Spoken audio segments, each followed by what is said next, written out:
Hi there, it's me Audrina Lane here, and I'm about to read the excerpt from this week's Music in My Writing author, which is M B Feeney. And she sent me in this excerpt from Girls and Boys and apologised because she said she would have read it, but she was a bit bunged up, so she's leaving it to me to do instead. So sit back, relax, and I hope you enjoy. Walking out of my 20th century American fiction seminar took my breath away. It was bloody cold, the type of cold that sucked the air out of your lungs, leaving you struggling to breathe for a moment as you acclimatise. Pulling my coat tighter around my shoulders and my beanie lower on my head, I walked around the corner, rooting through my pockets for my keys whilst trying to avoid walking into anyone. My brain felt like mush, and I was looking forward to getting home and sharing a six-pack with Andy. It could have been worse. Could have been raining. Arriving at my parking space, I stopped short when I saw my car. It was absolutely trashed. Glass littered the floor around me from the shattered windows, and the bricks that held it up off the ground seemed to mock me with their newness. It started to rain. Lightly. Absolutely unfucking believable. My words came out through clenched teeth as once again I rooted around in my pockets. This time for change for the phone box I could see across the road. I can't believe this, I grumbled away to myself as I dialed Andy's work number. Hey man, I really need your towing thing, I said the second he answered.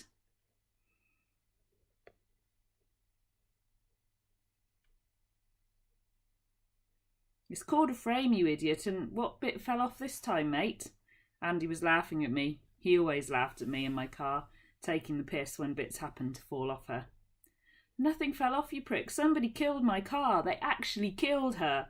Wheels and all. Can you come and rescue what's left of her? I told him where I was, put the phone down to end the call and walked back over to my car. Despite the cold and wet, I sat on the damp curb, my parka coat pulled under my backside, and looked at my beat-up old car. It wasn't much, just a manky old Ford Capri, but she was mine. The shitty stereo chewed up more tapes than it played, and the seats weren't too comfortable, but it was my car. My pride and joy. I just hoped Andy would be able to work his mechanical magic. Hearing a rumble, I turned to see the man himself turn the corner in his large 4x4.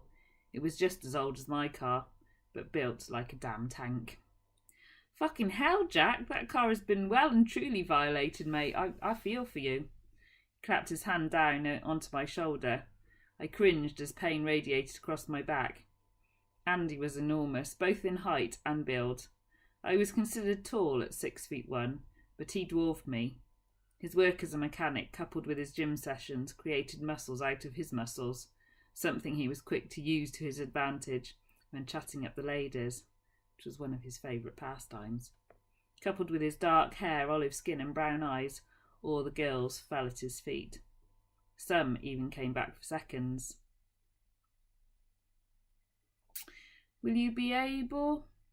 His eyes were roaming against every broken, scratched and dented part of my beloved girl. I'm insulted, Jack. Once I've done with her, she'll be purring. And his shit-eating grin was wide. As usual, he managed to make a simple sentence sound sexual. Let's get started, but I can tell you now, this won't be cheap, mate. You're sure you're up for it? It might just be worth finally weighing it up for scrap and getting something else. I just glared at him as we hooked the car up to the towing frame and headed back to the garage. Okay, maybe not then. Well, that certainly set a good scene. One I hope not many of you have had to deal with. I certainly have never come back and found my car in bits and on bricks, so I'm pretty thankful for that. And Mitch sort of said that this is her favourite scene because it's from the first chapter of the book, and she loves it because it completely sets up the relationship between the two main characters of Jack and Andy. They are best friends and they completely shred each other to pieces because they can. Pure and simple. And I think I tend to agree with her. So if you want to read any more of that book, you can find it on Amazon. And it's an ebook and a paperback, so pop yourself over in that direction and check it out. And many others of Mitch's books are there. And if you want to hear more about her favourite music and what her muse is for many of her novels and writings, then check out my Facebook page, Audrina's Place. You're more than welcome to pop in and check out all the author interviews, and hopefully you'll find some new music to listen to at the same time. So anyway, that's it from me for today. I hope you've enjoyed that little excerpt. I certainly have, and I think I'll be checking that book out in the future.